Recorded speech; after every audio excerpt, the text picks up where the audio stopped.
La Institución Nacional de Derechos Humanos recibió una denuncia sobre venta y exhibición de elementos nazis en un local comercial del centro de Montevideo y la derivó al Ministerio del Interior. Concretamente se refiere a que en el local Camuflados en Combate, en la Galería Central, se exhibió un uniforme similar al que utilizaban los prisioneros de los campos de concentración nazis. Según el presidente de la Institución Nacional de Derechos Humanos, Juan Faropa, el caso podría encuadrar en lo que prevé la ley 17.817 contra el racismo, la xenofobia y la discriminación, y se busca determinar si algunos de esos objetos pueden herir la sensibilidad. En declaraciones a Telemundo, de Canal 12, el comerciante Luis O'Neill dio su visión sobre este hecho. Totalmente ridícula y fuera de lugar en lo que se supone que vivimos, que es una democracia. Eso me parece totalmente fuera de lugar. Primeramente que este es un local comercial que vende cosas históricas, reproducciones y originales para todo el mundo, público común, películas, obras de teatro. Por ejemplo, está denunciada tal vez una obra de las SS de Alemania y bueno, traje dos porque una se la vendía a la Intendencia Municipal de Montevideo para la ópera Il Duce. O sea que yo le vendo a todo el mundo. Vendo gorros de Stalin, que también, bueno, si hablamos de muertos, bueno, también Stalin asesinó mucha gente. Pero la historia es la historia, no se puede ocultar, no se puede tapar el sol con una mano, con un dedo. Entonces, y más cuando son que le diríamos que son usos para fines o de estudios históricos o para obras de teatro o lo que sea, ¿no? Heber, empezamos contigo, si te parece. ¿Cómo viste este tema? Bueno, es un tema muy interesante desde todos los puntos de vista, del punto de vista histórico, del punto de vista social, del punto de vista jurídico, que es particularmente complejo. Yo digo, esto se relaciona íntimamente, la exhibición de elementos nazis se relaciona íntimamente con un debate muy fuerte que hay en Estados Unidos. ¿Es posible, por ejemplo, como ha hecho Irving, escribir historia favorable al nazismo y digamos una historia que tiende en definitiva a apoyar una cierta apología de lo que fue el nacionalsocialismo alemán, o no es posible? Esto es una discusión muy fuerte en el seno europeo y ha generado, Washington Irving fue preso mucho tiempo en Inglaterra, no sé si en este momento está en libertad, pero no me extrañaría que estuviera detenido porque había varias acusaciones contra él. De modo que esto plantea cuáles son los límites de la democracia frente a un accionar que reivindica la peor de las conductas, como fue el nazismo, y especialmente el nazismo en su, digamos, costado antisemita, antijudío, terrible, con lo que supusieron los campos de concentración, los campos de exterminio. Ahora, la ley uruguaya es una ley muy imperfecta en este aspecto, que condena las conductas típicas. Son varias, pero ninguna es demasiado específica, de modo que... Sí, yo estaba tratando de decirles el texto exactamente, tengo un problema ahora con internet, no puedo decirles el texto de la ley que hace alusión Faropa, ¿no? La ley de xenofobia y discriminación. Pero tú seguramente lo tenés bien presente, sí, eso te iba a pedir. Escucha, el artículo primero de la ley contra el racismo, la xenofobia y la discriminación establece que, entrecomillado, se entenderá por discriminación toda distinción, exclusión, restricción, preferencia o ejercicio de violencia física y moral basada en motivos de raza, color de piel, religión, origen nacional o étnico, discapacidad, aspecto estético, género, orientación e identidad sexual, que tenga por objeto, y acá viene lo importante, o por resultado anular o menoscabar el reconocimiento u goce o ejercicio en condiciones de igualdad de los derechos humanos y libertades fundamentales. O sea, este es el núcleo del artículo, y bueno, esta conducta habrá que discriminar, vaya la redundancia, habrá que afinar mucho el análisis para determinar si hay o no una conducta delictiva. A mí me parece muy reprobable, naturalmente, que en el 2015 o en el 2016, mejor dicho, estemos haciendo apologías de fenómenos execrables desde el punto de vista histórico. Ahora, si es la venta de un uniforme, la venta de una insignia de la CCA o de la CCS, o la venta de un uniforme utilizado en un campo de exterminio o en un campo de concentración por los alemanes, constituye una apología del delito, me merece algunas dudas, pero no me gustaría pronunciarme definitivamente sin que los penalistas profundicen un poco en un tema que, repito, es muy difícil, porque cuidado con limitar también las libertades en una democracia. Es decir, porque acá tenemos él también lo menciona, ¿no? Es claro, parte tenemos una pugna entre lo que es la libertad de expresión, que en toda su magnitud debe ser respetada, cosa que por otra parte no hace muy claramente la ley que el Poder Ejecutivo tiene ahora que sancionar, que promulgar en materia de libertad de expresión. Esto lo digo al pasar.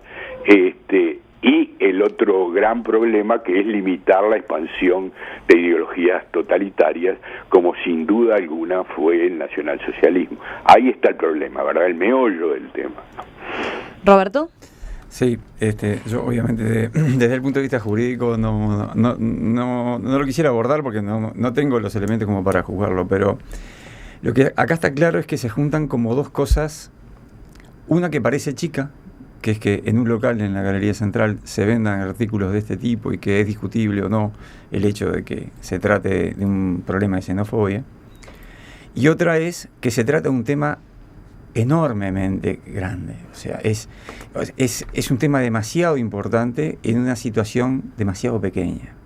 Y acá es como que se produce una contradicción desde el punto de opinión pública de decir, bueno, pero esto es importante o no es importante. ¿Qué es lo importante? ¿Es el problema de la xenofobia? ¿Es el problema del nazismo? ¿Es el problema de la persecución? ¿O es el problema del local? Entonces ahí es donde yo creo que se genera una disyuntiva y que más allá de las repercusiones que pueda tener esto desde el punto de vista legal, digo que obviamente las desconozco, hay una repercusión que es un hecho y que es el Estado público. Yo creo que hay miles y miles de personas que hoy se enteraron, o que en estos días se enteraron de que existe un local que vende este tipo de cosas. Entonces, si lo que se persigue a veces es, yo entiendo, tengo información por lo menos que me es muy confiable de que hay personas que frecuentan el local y que tienen como ideas más proclives al nazismo. Y que eso evidentemente puede estar generando en algún aspecto de la sociedad, que obviamente la mayoría no conoce, una cierta rispidez, y que hay alrededor de, yo no me acuerdo, pero creo que unas 5.000 personas que son todavía sobrevivientes. Entonces, quizá ahí hay como un submundo que vive una situación interna muy compleja y de mucha sensibilidad, que por supuesto el resto de la población está ajena a esa realidad, y que independientemente de lo que se pueda tratar desde el punto de vista jurídico, que es lo que toma ahora este canal, lo más importante es la repercusión desde el Estado, desde el punto de vista de la opinión pública. Entonces, acá se establece un debate que puede ser jurídico, o sea, que será jurídico por un lado, pero que va a ser público por otro, y que es muy difícil equiparar por eso de los desequilibrios, de que estamos hablando de un tema muy grande y muy complejo, y lo estamos de alguna forma tratando de resolver en la situación de la venta de algunos elementos y símbolos que pueden inducir a la xenofobia. Entonces creo que es bastante complejo. Una aclaración por las dudas. A ver, el comerciante, recién ustedes lo escuchaban, él mencionaba que en muchos casos se venden, por ejemplo, para obras de teatro que justamente reproducen estos momentos históricos. También se venden en otros casos a coleccionistas, ¿no? Exactamente. Yo me iba Margarita. a referir a eso. Es decir, desde el punto de vista del derecho de una persona que vende determinado tipo de cuestiones que son requeridas por los coleccionistas, tener una reliquia nazi puede ser algo preciado por un coleccionista. Yo he trabajado, he tenido galería de arte, o sea que sé que hay cosas bastante insólitas que la gente reclama. Yo no creo, y ahí comparto con el análisis que hacía Heber de la ley. La ley, yo estuve en la redacción de la ley, que fue una iniciativa del diputado, no me acuerdo, el que fue subsecretario de la Reta en su momento, y la ley pone el acento en una discriminación positiva, es decir, acciones de discriminación. Yo no creo que esto sea una acción de discriminación, por lo tanto ahí discrepo con el análisis de utilizar esta ley para eso.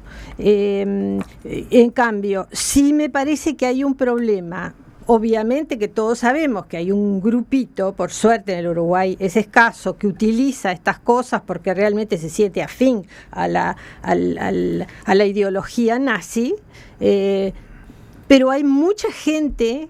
Yo decía, ¿qué necesidad, más allá de poner todas las cuestiones de combate, etcétera, que le puede interesar a la gente que sea afín a esto? ¿Qué necesidad de poner el uniforme de un preso, de los miles de presos que estuvieron en los campos de concentración, que ahí sí afecta a muchísima gente desde el punto de vista de la sensibilidad, como la Fluff señalaba? Y ese para mí es el tema en el cual nos movemos medio en arenas movedizas, porque evidentemente en el Uruguay esa memoria es muy grande en muchas colectividades que sufrieron eso, y me parece que por ahí vienen las denuncias hechas a la institución de derechos humanos. De todas maneras, creo que es un tema muy complejo desde el punto de vista de las libertades y de los distintos derechos que tienen los distintos grupos para, en este caso, hacer su negocio. Sí, perdón, Claro. una pequeña aclaración. Sí. En realidad, la cifra es... Hay 50 personas directas sobrevivientes, las familias, obviamente, digamos, los que son sucesores de esas familias son muchísimos más, pero hay 50 personas sobrevivientes que son los que Acá en evidentemente... el Uruguay. Acá en Uruguay, claro. Sí, a mí, más allá del comerciante en particular, también procuré hacer como un análisis más global, ¿no? Yo, con este tema, ¿no?, del neonazismo, pero creo que se aplica también en otros colectivos, o en este tema de, bueno, vos estás diciendo algo que a mí me hiere, ¿no? Entonces, ¿hasta dónde es positivo censurar ese tipo de manifestaciones? ¿Por qué? Porque no las trabajamos.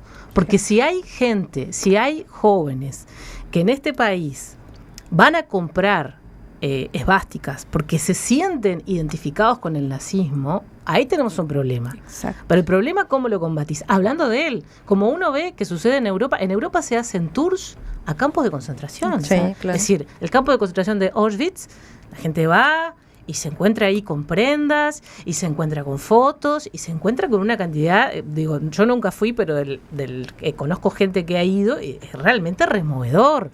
Y tal vez alguno de los que va, ojalá que no, pero tal vez existen, lo ve como con cierta perversidad, y hasta le parece que lo que pasó ahí, ¿no? Es decir, tal vez existe uno, y creo que es más o más de uno, porque lamentablemente en Europa los partidos neonazis están avanzando, y el discurso de Trump en Estados Unidos es decir, parece que estoy mezclando todo, pero es parte de lo mismo. Claro. Es decir, hay un discurso que por esta cuestión de lo políticamente correcto hemos censurado, pero ahí sigue. Claro. Y si lo censuramos y no lo detectamos y no lo debatimos, va a seguir ahí y va a seguir creciendo. ¿Por qué? Porque no hay cosa que tenga más publicidad que el sabor de lo prohibido. Claro. Si yo prohíbo esto, bueno, si lo prohíbo, yo tal vez no tengo ni idea qué es esto, qué es este símbolo, pero está prohibido. Y si está prohibido, debe estar bueno. Entonces a mí me parece que abrir el debate de estas cosas, no es que uno vaya a entrar en un debate como el de Mahmoud Ahmadinejad negando, no.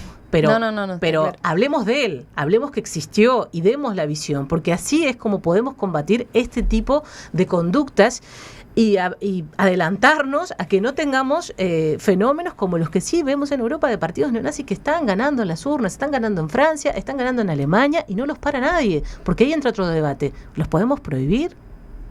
Heber, tus comentarios para cerrar este tema. Bueno, esto tiene también una dimensión, por supuesto que no es jurídica, que tiene que ver con el negacionismo, es decir, en Europa hubo y todavía quedan restos de un movimiento muy fuerte que pretendía que el nacionalsocialismo jamás había asesinado a más de 5 millones y medio. Excelente, de Heber, la película alemana que están dando en este momento en Montevideo. No sé si la están dando. ¿Cuál? Se llama La Red de Mentiras o algo por el estilo. Muy buena. Bueno, exactamente. Y esto fue lo que llevó a la reacción de las democracias. David Irving era uno de los que encabezaba el movimiento de apoyo al negacionismo, escribió un tomo que yo diría que debería leerse por las implicancias que tiene sobre la Segunda Guerra Mundial, donde dice que en definitiva los campos de exterminio nunca existieron. Esa es la tesis básica.